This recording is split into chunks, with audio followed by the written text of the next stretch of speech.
এইকেইদিন কিছুদিন ধৰি গীৰ গাই ক্ৰয় বিষয়টোক কেন্দ্ৰ কৰি এটা বিতৰ্ক হৈ আছে। মই ভাবোঁ যে বিতৰ্কটো হ'ল ভালেই হ'ল, কথাবোৰ স্পষ্ট হ'ব। আমি 2022 চনতে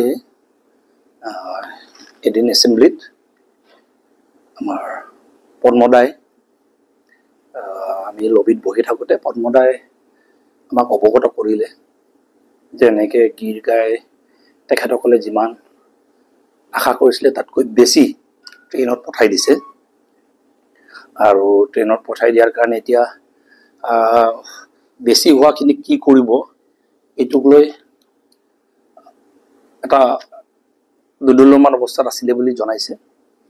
চ' সেইকাৰণে আমাক ক'লে কোনোবাই যদি ল'ব পাৰিব। তেতিয়া আমি আলোচনা কৰোঁতে ক'লে যে ট্ৰেইন আহি আছে আৰু এদিন বা দুদিনৰ ভিতৰতে আহি পাব। তেতিয়া আমাক জনালে 2 তাৰিখ নে কিবা বুলি জনালে, 2 এপ্ৰিল। তেতিয়া ক'লে যে 3 তাৰিখে এনেকৈ ট্ৰেইন ষ্টেচনত আহি পাব ৰঙিয়াত। গৰুখুটি প্ৰকল্পৰ কাৰণে যিখিনি দৰকাৰ এখেতসকলে লৈ যাব, আৰু যিটো বেছি হ'ল তাৰে ভিতৰত যাক যিমান লাগে যদি কোনোবাই যদি পইচা দি ল'ব বিচাৰে ল'ব পাৰিব বুলি ক'লে। তেতিয়া মোক সুধোতে মই ক'লোঁ যে 10টা মই ল'ব পাৰিম বুলি ক'লোঁ। পাছত যোগাযোগ কৰি আহি পাইছে বুলি কওঁতে তেতিয়া আমাক ট্ৰাক লৈ যাবলৈ ক'লে। ট্ৰাক লৈ মেলি নিজৰ বস্তু নিজে লৈ যাবলৈ ক'লে। সেইমতে পে'মেণ্টো দিয়া হ'ল। 89,000কে এটা গৰুৰ বাবদ পে'মেণ্ট দিয়া হ'ল। পে'মেণ্ট দি মেলি আমি আমাৰ 10টা যিটো গৰু সেইটো ট্ৰাকত লোড কৰি আমি লৈ আহিলোঁ।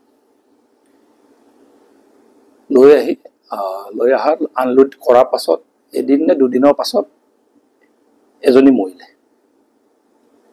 বাকী 9টা গীৰ গাই মই ভাবোঁ এইটো তাৰপাছত 3-6 মাহৰ পাছত আৰু এজনী এনেকৈ ঢুকাইছে। পাছত আৰু প্ৰেগনেণ্টো আছিলে। চ' পাছত আমি জন্মও হ'ল।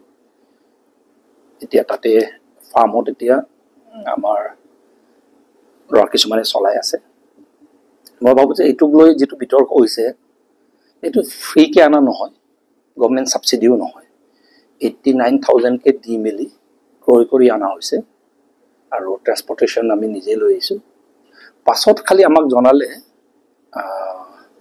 যে এইটো 89,000কে আমি যিটো পে'মেণ্ট দিলোঁ তাৰ পৰা আমি টকা কিছু ঘূৰাই পাম বুলি আমাক জনাইছে।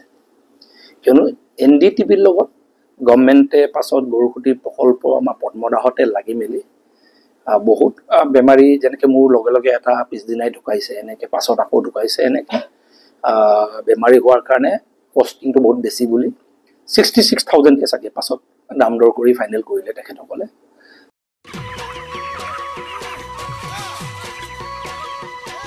অতি কম দিনতেই একোটা এনেকুৱা হৈ যায়।